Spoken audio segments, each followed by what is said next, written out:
Yun, good evening mga kapatid. Napanood nyo ba yung video clip kanina? Yun yung sign na malapit talaga at darating talaga yung Panginoon. Kung titingnan natin dito, sinabi nga ng John chapter 3 verse 16, "For God so loved the world that He gave His only begotten Son, that whosoever believeth in Him should not perish but have everlasting life." Mahal tayo ng Panginoon kung bakit ibinigay niya yung nagkakaisang bugtong na anak na yung ating Panginoong Hesukristo. Kung gusto mong sumama at pumunta ng langit, tanggapin mo si Kristo bilang sarili mong Diyos at sarili mong tagapagligtas at mabuhay ka ng naaayon sa kalooban niya.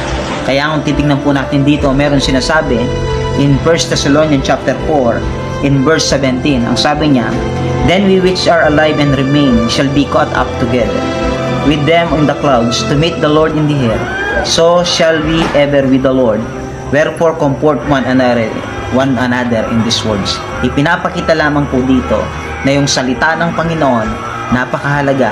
Kaya nga, kung titingnan natin dito, napakahalaga din ng yung kaluluwa kung ito lang ay pupunta sa parusa ng impyerno. Simple lamang po, tanggapin mo si Kristo, manampalataya ka, at pagsisihan po natin yung ating mga kasalanan. Yun lang po. To God be the glory.